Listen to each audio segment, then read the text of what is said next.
Bugungi mavzumiz ezofagit. Ezofagitning etiologiyasi va patogenezi, klinik manzarasi, davolash va uni profilaktikasi haqida gaplashib o'tamiz.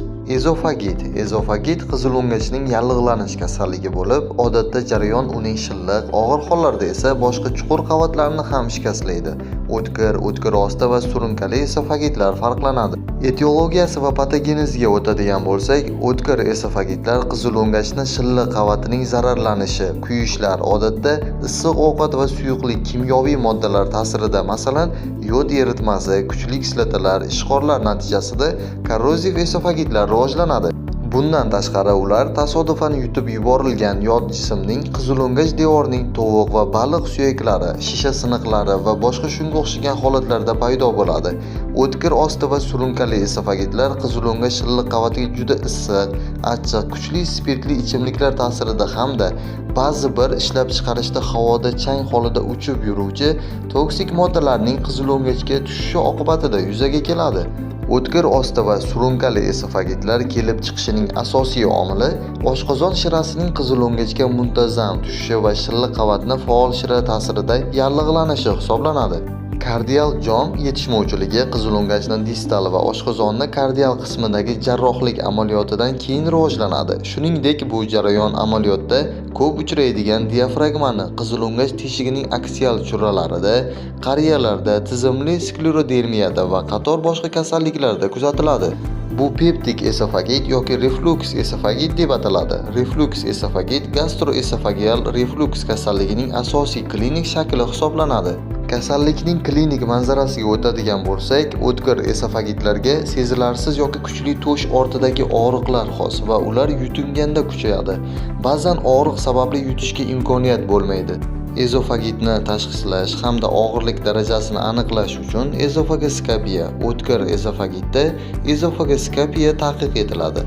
Reflux ezofagit va qizil o'ngach peptik yaralarni uzoq kechishi, uning chanliqli strukturasi rivojlanishiga olib keladi va disfagiya doimiy bo'lib qoladi.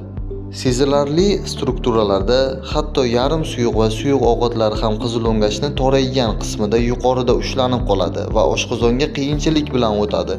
Bunday hollarda bemorlarda ozib ketish kuzatiladi. Eroziv yarali ezofagitlarda va qizil o'ngachning peptik yaralarida ulardan qon ketishi kuzatilishi mumkin. Uzoq kechuvchi eroziv reflux ezofagitda Barrett qizil o'ngachi rivojlanadi. Qizil o'ngach yassi hujayrali epiteliysi ichak epiteliysi bilan almashinishi va o'sma oldi holati hisoblanadi. Ezofagitni tashxislash hamda og'irlik darajasini aniqlash uchun ezofagoskopiya, o'tkir ezofagitda ezofagoskopiya tadqiq etiladi. Reflux ezofagit va qizil o'ngach peptik yaralarni uzoq kechishi, uning chanliqli strukturasi rivojlanishiga olib keladi va disfagiya doimiy bo'lib qoladi. Sezilarli strukturalarda hatto yarim suyuq va suyuq ovqatlar ham qizil o'ngachning toraygan qismida yuqorida ushlanib qoladi va oshqozonga qiyinchilik bilan o'tadi. Bunday hollarda bemorlarda ozib ketish kuzatiladi. Eroziv yarali ezofagitlarda va qizil o'ngachning peptik yaralarida ulardan qon ketishi kuzatilishi mumkin. Uzoq kechuvchi eroziv reflux ezofagitda Barrett qizil o'ngachi rivojlanadi. Qizil o'ngach yassi hujayrali epiteliysi ichak epiteliysi bilan almashinishi va o'sma oldi holati hisoblanadi.